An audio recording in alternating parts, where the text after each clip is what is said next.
My name's Kay and I'm a plumbing and heating engineer.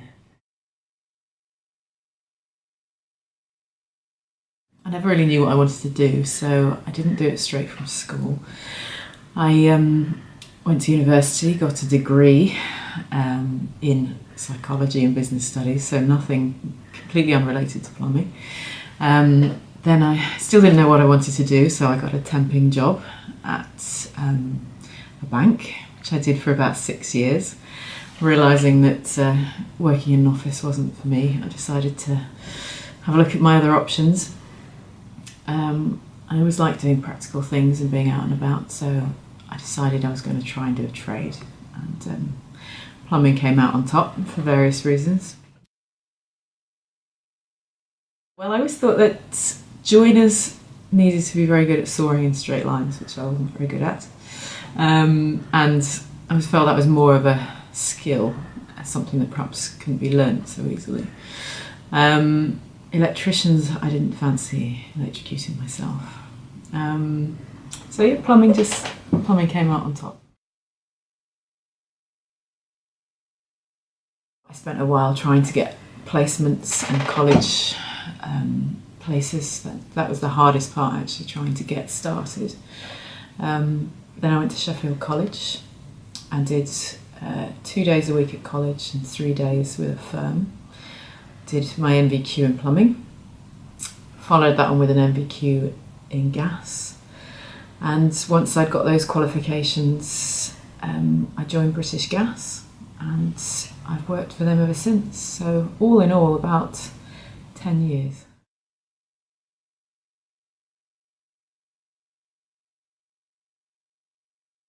No, I had no idea. Other of my friends sort of knew what they wanted, but I never knew. I was just interested in all sorts of things. I do remember taking my mum's iron apart once when it broke and was sure that I could put it back together and make it work, but I had several bits left over.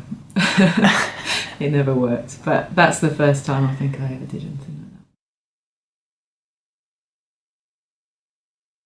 that. The satisfaction in fixing things would be the biggest thing for me of the job. And I suppose when you're putting in bathrooms and things like that, it can be quite aesthetically pleasing. It looks quite good when you've done it. It's nice to know you've done a good job.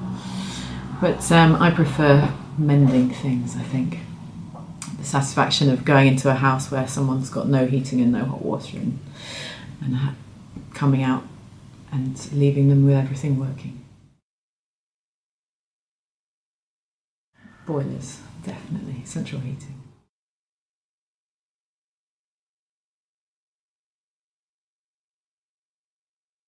I suppose I was aware of it, but and probably the challenge that poses appealed to me as well at the time. I knew that I'd be doing something different that most people don't do, and I guess I've always strived to do that kind of thing. It didn't worry me particularly, being a male-dominated job.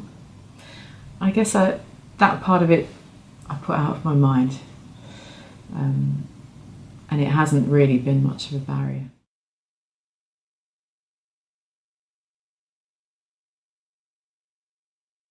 There's always a surprise in practically every house.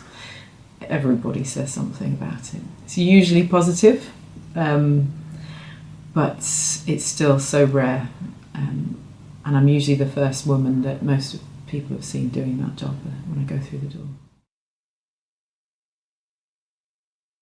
Oh, a woman, or yeah, it's generally a woman, or quite often if I phone them up in advance to tell them I'm coming, I'll get the people that don't really listen properly to what I've said. I usually say it's Kay, the British Gas engineer, just calling to say I'm on my way, and their response is, "All right, love, tell him to go around the back," or something like that, which is quite funny. But yeah, they're usually pleased.